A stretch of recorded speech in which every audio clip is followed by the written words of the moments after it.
Hello दोस्तों, मैं मनोज कुमार आप सभी का स्वागत करता हूं एम के टेकपुर में। तो दोस्तों आज हम बेसिकली बात करने वाले हैं एचडीएफसी बैंक के बारे में। तो एचडीएफसी बैंक हमें प्रोवाइड करा रहा है जीरो बैलेंस पर अपना अकाउंट। तो दोस्तों इसका बेनिफिट हम जानते हैं कि क्या क्या बेनिफिट हमें मिलने वाला है। दोस्तों एचडीएफसी जो हमें प्रोवाइड करा रहा है अपने जो अकाउंट हम अपने ऑनलाइन जो अकाउंट खोलने वाले हैं उसके द्वारा हमें क्या क्या चीज़ प्रोवाइड कराने वाला है वो मैं आपको स्टेप बाय स्टेप बताता हूँ। पहले देखिए हम आ गए हैं इसके फीचर में, और फीचर में यहाँ पे सीधा सीधा हमें दिया हुआ है कि फ्री पासबुक आपको क्या मिलने वाली है। फ्री तो एक पासबुक मिलने वाली है, इसके अलावा आपको एटीएम कार्ड, रुपए का एटीएम कार्ड मिलने वाला है। और इसके अलावा एक चीज़ और आपको मिलने वाली है जो कि है आपकी चेक बुक। चेक बुक भी आपके पास में मिलने वाली है। और ये जो दोस्तों जो चेक बुक होगी ये हर साल आपको नई नई प्रोवाइड कराई जाएगी। अगर आपको 25 पन्नों की ये चेक बुक होगी और इसके अलावा आपको अगर एक्स्ट्रा ज़रूरत पड़ती है तो आपको 100 रुपये पेमेंट करके दूसरी आपको चेक बुक भी मिल जाएगी। तो चलिए दोस्तों हम इस अकाउंट को किस तरीके से ओपन कर सकते हैं उसे स्टेप बाय स्टेप जानने की कोशिश करते हैं। देखिए दोस्तों अकाउंट खोलने के लिए आपको इस वेबसाइट पर आना होगा और इस वेबसाइट की लिंक आपको मैं डिस्क्रिप्शन में दे दूंगा, ठीक है। इसके अलावा आपको सबसे पहले क्या करना है, आपको यहाँ पे ओपन इंस्टेंटली जो आपको दिखाई दे रहा है यहाँ पर आपको क्लिक करना होगा। जैसे ही आप क्लिक करते हैं आपके सामने एक और नई विंडो खुलकर आ जाती है। जैसे ही आपके पास में ये नई विंडो ओपन होगी आपको क्या करना पड़ेगा, अपना यहाँ पे मोबाइल नंबर प्रोवाइड कराना होगा और यहाँ पे आपको कैप्चा भर देना होगा। तो चलिए इसे भर लेते हैं। जैसे ही हमने डिटेल को भरा उसके बाद में हमें क्या करना होगा, यहाँ पे टिक मार्क पर टिक करना होगा और टिक करके यहाँ पे प्रोसेस पर क्लिक कर देना है। देखिए प्रोसेस पर क्लिक करने के बाद में एक और आपके सामने विंडो ओपन हो जाएगी और यहाँ आपसे जो आपने मोबाइल नंबर प्रोवाइड कराया था वहाँ पे आपको एक ओटीपी मिल जाएगा। तो वो ओटीपी आपको यहाँ पर एंटर करना होगा। तो चलिए हम कर लेते हैं। जो भी ओटीपी आपके पास में आए उसे आप जल्दी से जल्दी एंटर करने की कोशिश करें, ठीक है। फिर आप क्या करोगे, आप यहाँ पर प्रोसेस पर क्लिक करोगे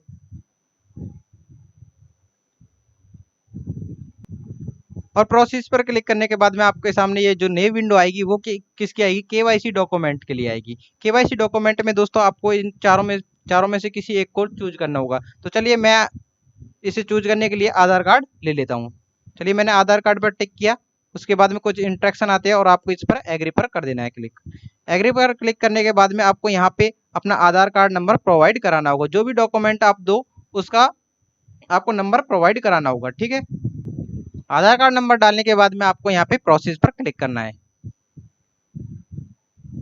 देन आपके सामने एक और विंडो ओपन हो जाएगी और इस पर क्या करना है आपको, ये आधार ओटीपी ऑथेंटिकेशन जो ये फर्स्ट वाला ऑप्शन दिखाई दे रहा है इस पर क्लिक कर देना है।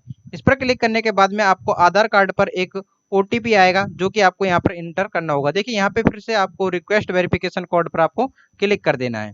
तो इसके द्वारा अब आपके पास में एक आधार कार्ड पर जो कि अपना मोबाइल नंबर लिंक होता है उस मोबाइल नंबर पर एक और पासवर्ड ओटीपी आपके पास में जनरेट होगा, वो आपको यहाँ पे डाल देना है।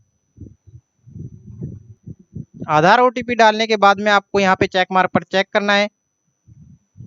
चेक मार्क पर चेक करने के बाद में आपको प्रोसेस पर फिर से क्लिक कर देना है। आधार वेरिफिकेशन होने के बाद में आपके सामने इस तरीके की एक नई विंडो आ जाएगी जिसमें लिखा होगा सेलेक्ट अकाउंट टाइप। जो भी अकाउंट टाइप आप खोलना चाहते हो, जिस तरीके का अकाउंट खोलना चाहते हो वो आप चूज कर सकते हैं, जिसमें आपको saving account, corporate, salary account, current account for individual, इन तीनों में से किसी एक को क्लिक करना होगा। तो दोस्तों मेरे को सेविंग अकाउंट खोलना है तो मैं सेविंग पर क्लिक कर देता हूँ। और इतना करने के बाद में आपके सामने वेरिएंट आ जाएगा किस तरीके का आप अकाउंट खोलने चाहते हैं, ठीक है, वो आपको चूज करना होगा। जैसे कि मैं अकाउंट वेरिएंट में से रेगुलर सेविंग अकाउंट को क्लिक कर देता हूं और क्लिक करने के बाद में इसे कंटिन्यू पर क्लिक करता हूं, ठीक है। इतना करने के बाद में आपका स्टेट और आपकी जो सिटी है वो आपके पास में चूज होकर आ जाएगी, क्योंकि आपने ये जो सारी डिटेल किस लिए आएगी, क्योंकि आपने जो आधार कार्ड केवाईसी के लिए डाला है उसकी सहायता से ये सारी चीज़ें खुल रही हैं। इस इतना करने के बाद में आपको यहाँ पे ब्रांच नेम डाल देना है। जो भी आपका ब्रांच नेम हो वो आप यहाँ पे डाल दोगे। मैंने अपनी ब्रांच नेम को चूज कर लिया है और चूज करने के बाद में फिर से कंटिन्यू कर देता हूँ। देन कंटिन्यू करने के बाद में आपके सामने ये ओके करवाएगा। इसमें आपको लिखा हुआ है कि कितना आप मेंशन कर सकते हैं, जो भी आप बैलेंस डालना चाहते हैं वो सबकी सारी एवरेज यहाँ पे लिखी हुई होगी, इसे आप ओके कर सकते हैं। ओके करने के बाद में यहाँ पे फिर से ओके कीजिए और यहाँ से अपना फोटो चूज कर लीजिए। जो भी आपकी गैलरी में फोटो हो आपका वो आप चूज करके डाल सकते हैं। या मैंने अपना फोटो चूज कर लिया और फोटो चूज करने के बाद मैं इसे अपलोड पर क्लिक कर देता हूँ। ये देखिए आपके सामने फोटो मेरा अपलोड हो चुका है। इतना करने के बाद में आपको कुछ भी यहाँ पे डिटेल डालने की जरूरत नहीं है। अपनी मेल आईडी जो भी है आपकी वो आप यहाँ पे फिलअप कर दीजिए। फिर उसके बाद में आपकी जो जो डेट ऑफ बर्थ होगी, ये सारी डिटेल आपकी जो डॉक्यूमेंट अपलोड किया था आधार कार्ड, उसमें से ऑटोमेटिक मेंशन हो जाएगी। चलिए मैंने डिटेल को फिलअप कर लिया है। उसके बाद में आपको नीचे आपको एक ऑप्शन मिलेगा पैन का। तो पैन के ऑप्शन में दोस्तों आपको जाकर के पैन नंबर यहाँ पे डाल देने हैं और पैन का फोटो जो है वो अपलोड करना ऑप्शनल है। अगर आप चाहते हो तो पैन का फोटो आप अपलोड कर सकते हो, नहीं तो आप यहाँ पे पैन नंबर डाल करके इसी प्रोसेस पर क्लिक कर देते हैं। ठीक है, चलिए मैं अपना पैन नंबर डाल लेता हूँ।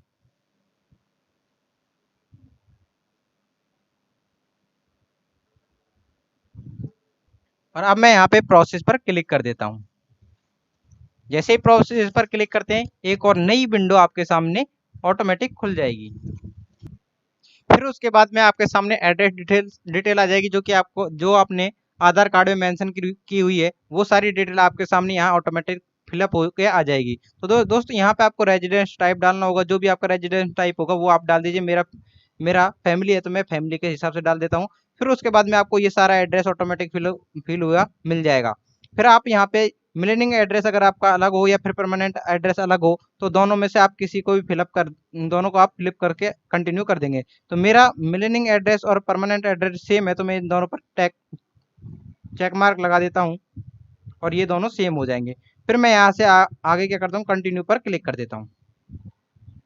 कंटिन्यू पर क्लिक करने के बाद में आपके सामने एक और डिटेल मांगेगा, एम्प्लॉयमेंट एंड इनकम डिटेल्स। तो आपका जो सोर्स है वो आप बताना होगा। यहाँ से आप क्या हो, देखिए यहाँ से मैं स्टूडेंट चूज कर लेता हूँ और यहाँ से आपका सोर्स बताना होगा कि आपके सोर्स क्या है। तो मैं यहाँ से अदर्स कर देता हूँ। फिर उसके बाद में आपसे ग्रॉस एनुअल इनकम पूछा जाएगा तो मैं यहाँ पे डाल देता हूँ 1,00,000 रुपये। ठीक है, इतना करने के बाद में ये फंड उधर रहने दीजिए और यहाँ से आप कंटिन्यू पर क्लिक कर दीजिए। देखिए यहाँ पे रिक्वायर्ड मांग रहा है तो यहाँ से इसे भी फिलअप कर देते हैं। मैंने सोर्स ऑफ फंड को भर दिया है। उसके बाद में मैं फिर से क्लिक कर देता हूँ।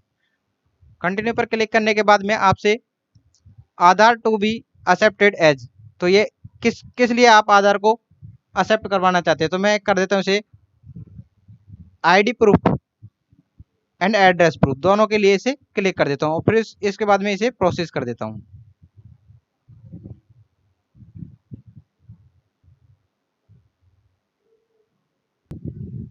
फिर आपके सामने एक और नई विंडो ओपन हो जाएगी जिसमें आपको नॉमिनी डिटेल भरनी होगी। तो नॉमिनी जो भी आप बनवाना चाहते हो वो आप नॉमिनी चूज कर सकते हैं। मैं अपने भाई को नॉमिनी बना लेता हूँ। तो मैं इसमें अपने भाई की डिटेल डाल देता हूँ।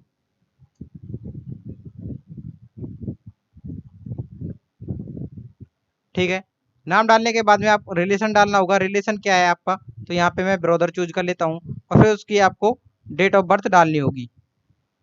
तो मैं उसकी डेट ऑफ बर्थ को डाल लेता हूँ। ठीक है,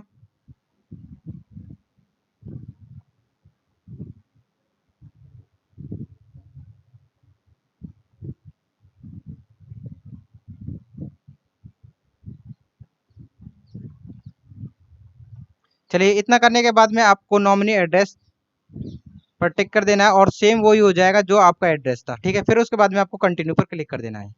कंटिन्यू पर क्लिक करने के बाद में आपसे यहाँ पे कंट्री पूछी जाएगी, आप किस कंट्री से बिलोंग करते हैं। तो मैं इंडिया से करता हूँ और कंट्री ऑफ बर्थ तो मेरा ये इंडिया है, इंडिया ही रहेगा। ठीक है, स्टेट ऑफ बर्थ तो स्टेट डिटेल डाल दीजिए स्टेट की। तो मैं यहाँ पे इसे राजस्थान कर देता हूँ।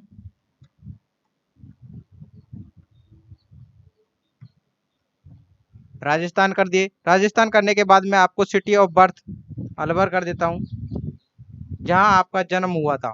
ठीक है, फिर उसके बाद में टैक्स एड्रेस स्टेटस, तो ये कोई मैंडेटरी नहीं है, इसे छोड़ सकते हैं और इस पे हम सबमिट पर क्लिक कर देते हैं।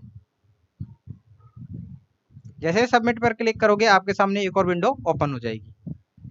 तो चलिए दोस्तों, इतना करने के बाद में आपका अकाउंट ओपन हो जाएगा और आपके आपके सामने अकाउंट नंबर भी आ जाएंगे, आपके कस्टमर आईडी भी आपको प्रोवाइड करा दी जाएगी। दोस्तों मैंने सिक्योरिटी के लिए इन्हें छिपा दिया है। और इतना करने के बाद में आपको अब मैं आगे बताता हूँ कि आपको नेट बैंकिंग किस तरीके से ओपन करनी है। ठीक है, इतना करने के बाद में आपको नीचे आना है, जो जहां आपका अकाउंट नंबर था उसके नीचे स्क्रॉल डाउन करना है और आपको क्या करना है, यहाँ पे get your net banking password instantly, तो यहाँ पे आपको क्लिक कर देना है। इस जगह पर आपको क्लिक कर देना है और क्लिक करने के बाद में आपको नई विंडो ओपन हो जाएगी। नई विंडो ओपन होने पर दोस्तों आपको क्या करना होगा, यहाँ पे अपनी कस्टमर आईडी जो भी थी वो आपको यहाँ पे प्रोवाइड करा देनी है। गो पर क्लिक करने के बाद में आपके सामने ये इस तरीके की एक विंडो आ जाएगी और विंडो आने के बाद में आपको यहाँ पे आपका कस्टमर आईडी दिखाई देगा। ये मैंने सिक्योरिटी के लिए इसे दुक्का दिया है। और इसके बाद में आपको यहाँ पे क्या करना पड़ेगा, authentication with OTP send to your registered mobile number and your debit card. तो दोस्तों अभी आपका डेबिट कार्ड नहीं आया है, तो इसलिए हम इसे दूसरे वाले ऑप्शन पर चूज करेंगे। इस पर क्लिक करने के बाद में आपको यहाँ पे कैप्चा डाल देना है और कैप्चा डाल देते हैं। कैप्चा डालने के बाद में इसे कंटिन्यू पर क्लिक कर देते हैं।